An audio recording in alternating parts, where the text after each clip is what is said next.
তারা জামাতে ফুরাতের দিনে নামাজ পড়েছে, তারা নামাজ পড়েছে, তাদের আযান দিছে, নামাজ হাফেজে কোরআন ছিল, তাদের মধ্যে মুহাদ্দিস ছিল, মুফাসসির ছিল, ফকিহ ছিল, আলেম ছিল, নামাজি ছিল, ছিল কি ছিল?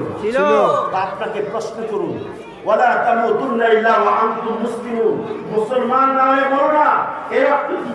মুসলমানের শর্ত না পূর্ণ করে বলো না। আমার নবীর সাহাবীদেরকে অপমান করে, নবীর আওলাদদেরকে অপমান করে, আমার নবীর উম্মতের বিশিষ্ট বুজুর্গদেরকে অপমান করে তুমি মুসলমান সাজ্জা কবরে আইসো না, আইসো না। আমার কথা না, আতিউল্লাহ আতিউর রাসূলা উলিল আমরি মিনকুম, তিনকে মানতে হবে। কত? তিন।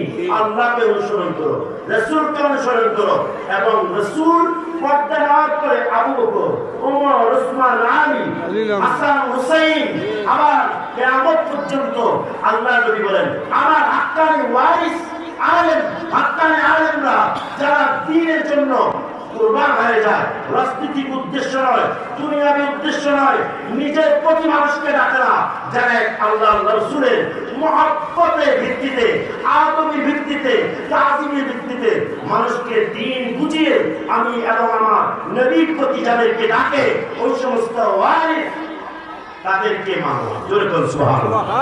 আমার ভাইরা, তারা তো কি ছিল? মুসলমান ছিল। অতএব শুধু এইভাবে দাঁড়িয়ে টিভি পাঞ্জাবি পাল্টি দেখলে মুসলমান বলে তাদের কাছে যায় না। আপনার খেয়াল করুন তো, নামাজ কয় প্রকার? আরে মসজিদ কয় প্রকার? দুই প্রকার। দুই প্রকার। একটা নাম হলো মসজিদে দিরার, একটা নাম কি? মসজিদে জেরার। কথা বলেন, মসজিদে জেরার। সূরা তাওবায় আছে মসজিদে দিরার, ওয়াল্লাযীনা ইত্তাখাযু মসজিদান দিরারান। আল্লাহ বলেন এ ওয়াল্লাযীনা, তারা গ্রহণ করেছে মসজিদে দিরার। মসজিদে দিরার কি? আল্লাহ নবী সাল্লাল্লাহু আলাইহি ওয়াসাল্লামের পাকে পাকে নিয়মিত আসা শুরু করলেন। ভিতরে মুসলিম লাবাসী মুনাফিকরা ফন্দি আসলেন। কি ফন্দি? যে তাদেরকে নবীজির কাছ থেকে দূরে সরাইতে হবে, যদি না সরানো যায় তাহলে উপায় থাকবে না। তখন তারা কি করলো?